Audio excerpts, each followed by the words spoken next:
ونشهد أن محمدًا عبده ورسوله. اللهم صل على محمد وعلى آل محمد كما صليت على إبراهيم وعلى آل إبراهيم إنك حميد مجيد. اللهم بارك على محمد وعلى آل محمد كما باركت على إبراهيم وعلى آل إبراهيم إنك حميد مجيد. أما بعد فأعوذ بالله من الشيطان الرجيم. بسم الله الرحمن الرحيم.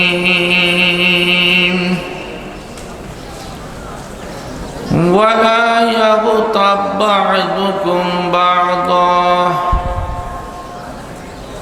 أيحب أحدكم أن يأكل لحم أخيه ميتا فكرهتموه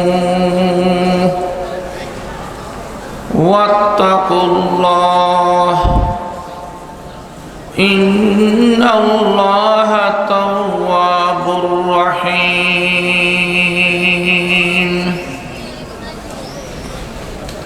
وقال رسول الله صلى الله عليه وسلم المسلم من سلم المسلمون من لسانه ويده أو كما قال عليه الصلاة والسلام.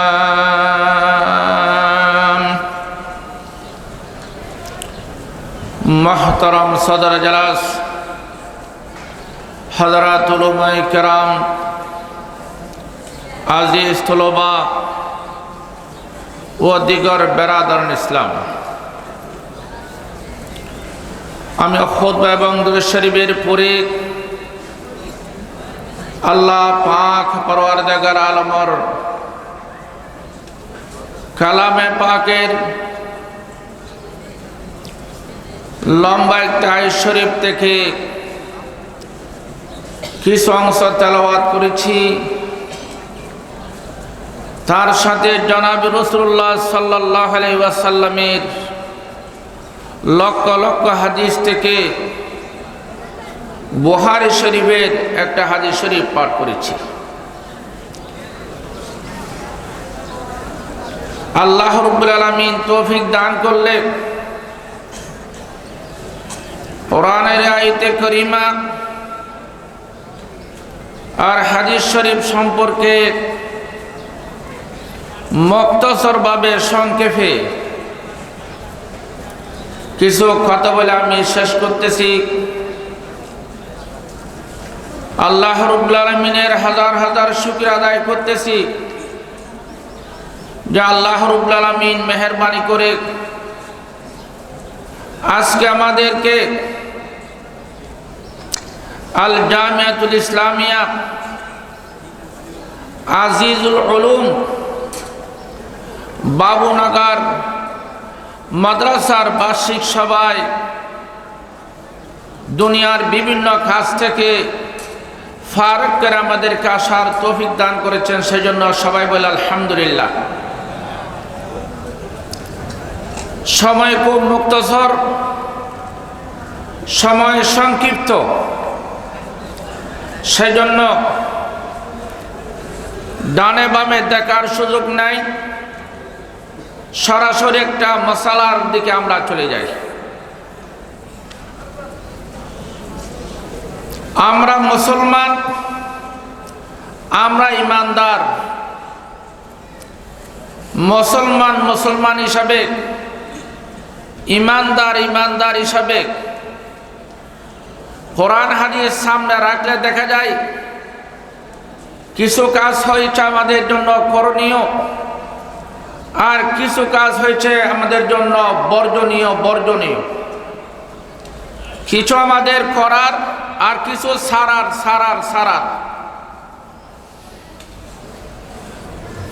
আল্লাহ রাব্বুল আলামিন এই আয়াতের শুরুতে আমরা মুসলমানদেরকে লক্ষ্য করে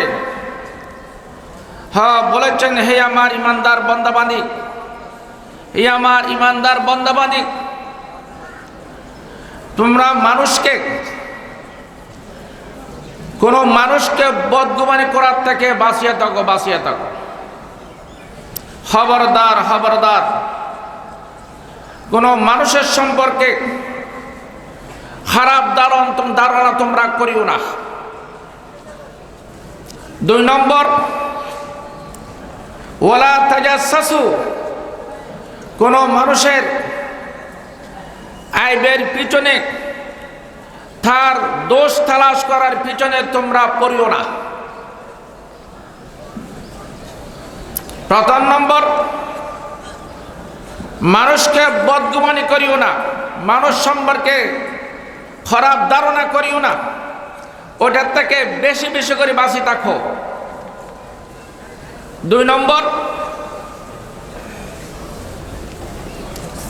কোন ভাই সম্পর্কে আপনার কাছে, আপনার কানের মধ্যে পড়েছে ফলানার ছেলে ফলানা সে মদ পান করে,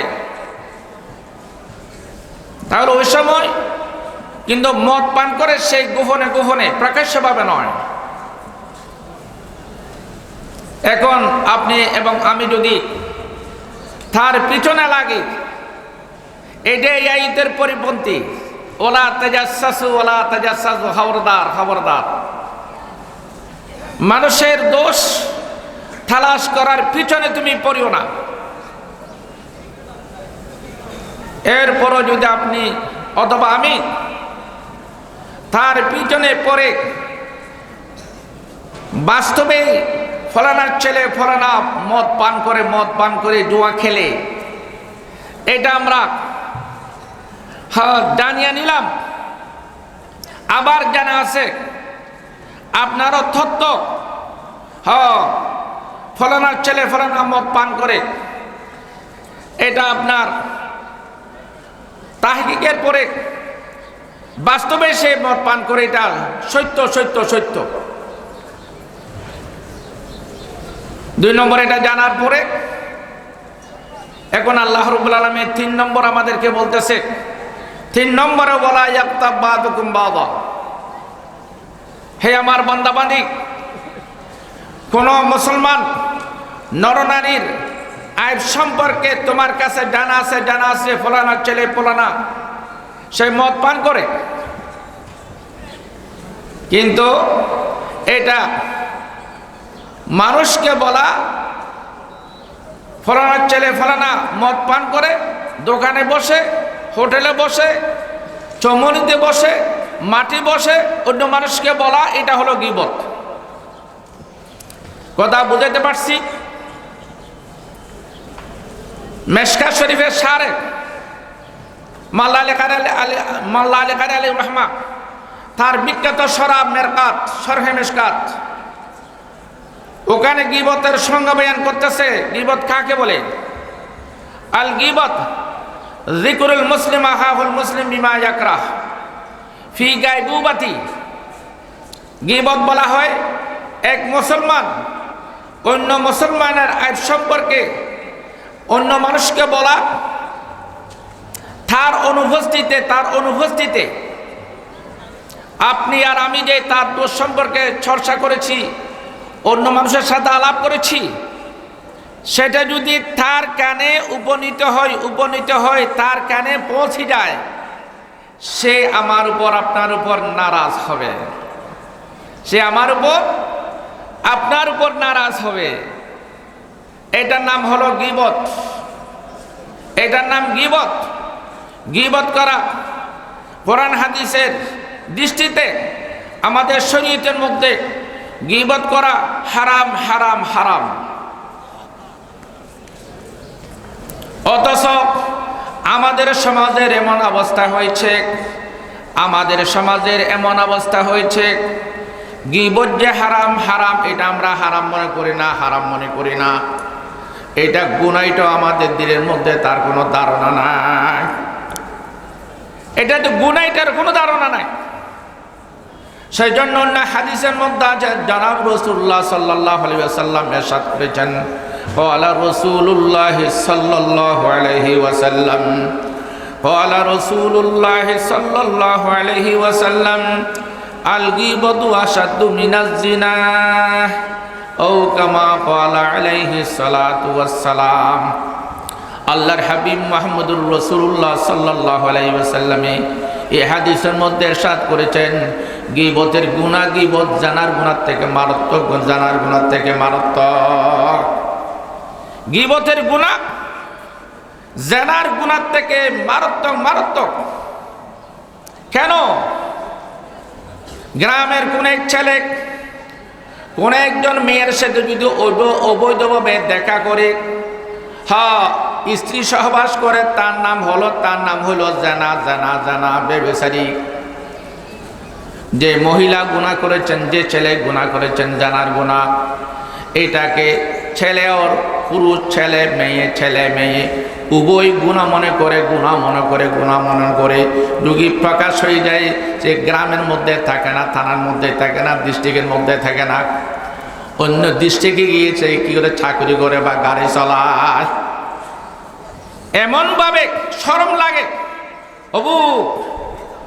আমি যে পাপ করেছি, গুনার কাজ করেছি, গ্রামবাসী জানে গেছে, শরমের কারণে গ্রামে বসবাস করে না। দেখো কত বড় কি রে, গুনাহ। এটা গুনাহকে গুনাহ মনে করেছে। বান্দাবান্দি গুনাহ করার পরে যখন আল্লাহর কাছে তওবা করে, আল্লাহ রাব্বুল আলামিন বান্দার তওবা কবুল করে। আত-তাইবু মিনাজ যামবি কামান লা যামবা লা। যে ব্যক্তি গুনাহ করার পরে আল্লাহর দরবারে স্যালেন্ডার করে, তওবা করে, সেই জন্য গুনাহ করে না এরকম আল্লাহ পরিষ্কার করে দে। আর আমরা যে গীবত করি, গীবতকে আমরা গুনাহ মনে করি না, বিদায় তওবা নসিব হয় না, তওবা নসিব হয় না। আর হাদিসের মধ্যে আছে, লা কাফারাতা লিল গীবতি, গীবতের কোনো কাফারা নাই। আপনি তওবা করার পরও গীবতের গুনাহ মাফ হবে না, কারণ আল গীবতু মিন হুকুকিল ইবাদ, গীবত হুকুকুল ইবাদ থেকে। আপনার থেকে 10,000 টাকা কর্জ নিলাম, আপনার থেকে 1 লক্ষ টাকা আমি কর্জ নিলাম। এই 1 লক্ষ টাকা যতক্ষণ পর্যন্ত আপনার হাতের মধ্যে আমি না দিই, আদায় না করি, এটা আদায় হবে না, আদায় হবে না। এটা সম্পর্কে দুইটা রাস্তা। একটা হলো ইফা, আপনার হাতে আদায় করে দেওয়া। আপনার থেকে আমি 1 লক্ষ টাকা কর্জ নিয়েছিলাম, আজকে দিচ্ছি, আপনি নেন। যদি আমার দ্বারা কষ্ট পান আমাকে মাফ করে দিয়েন। 2 নম্বর, আমার জরুরত পুরা করার জন্য, আমার মেয়ের শাদীর কাজ সম্পূর্ণ করার জন্য আপনার থেকে কর্জ নিয়েছিলাম, অথবা ঘর বাঁধার জন্য ঘরের কাজের মধ্যে আপনার টাকা নিয়ে ঘরের কাজ সম্পন্ন করেছি, কিন্তু আমার সময় শেষ, আমার হয়াতের আর কতটুকু আছে আমার হয়াত আমার জানা নাই, কিন্তু আপনার কাছে যাই আমার সিলিন্ডার করতে হবে। আমি বহু চেষ্টা করেছি, আপনার 1 লক্ষ টাকা আপনার থেকে আমি কর্জ নিয়েছি, ওগুলি আদায় করার জন্য বহু চেষ্টা করেছি, কিন্তু পারতেছি না। হেই আমার ফলানা ভাই, আমার সময় শেষ, আমি আপনাকে টাকা দিতে পারি নাই। 1 লক্ষ টাকা আপনি আমার কাছে পাবেন, এটা আপনার হক, আপনার হক আমি স্বীকার করতেছি, কিন্তু আমি আপনার কাছে আসছি, আজকে আপনি আমাকে মাফ করে দেন, মাফ করে দেন, আমাকে মাফ করে দেন, না হয় কিয়ামতের ময়দানে আমি বাজি যাব। এই দুইটা রাস্তায় বিয়ে দিত, আপনার ফরজ আপনার থেকে আমি নিয়েছি, এটা আদায় করার সুরত দুইটা। একটা হলো ক্যাশ টাকা দিয়ে দেওয়া, 2 নম্বরে যদি দিতে না পারে আপনার থেকে মাপ নেওয়া। গীবত হলো হকগুলো বাপ থেকে বন্দার হক। আপনি আর আমি যে নরনারী যে মুসলমানের গীবত করেছি, তার দোষ চর্চা করেছি, তার থেকে আমরা মাপ নানি, অতক্ষণ পর্যন্ত গীবতের গুনাহ মাপ হবে না, গীবতের গুনাহ মাপ হবে না। সেই জন্য সময় খুব কম। উলামায়ে কেরাম কিতাবের মধ্যে লিখতেছে, এই গীবত যেটা আমাদের সমাজের মধ্যে বেশি চলতেছে। হযরত আশরাফ আলী থানভী আলাইহির রহমা তার বিখ্যাত কিতাব তুহফাতুল উলামা এবং অন্যান্য কিতাবের মধ্যে আছে। হযরত আশরাফ আলী থানভী আলাইহির রহমা তার তুহফাতুল উলামা নামী কিতাবের মধ্যে লিখতেছে হযরত থানভী আলাইহির রহমার কথা। উনি বলতেছে, গীবত এমন এক ব্যাধি, গীবত এমন একটা রোগ, সমাজের মধ্যে যারা গণ্যমান্য মানুষ আছে, সমাজের বাসা মানুষ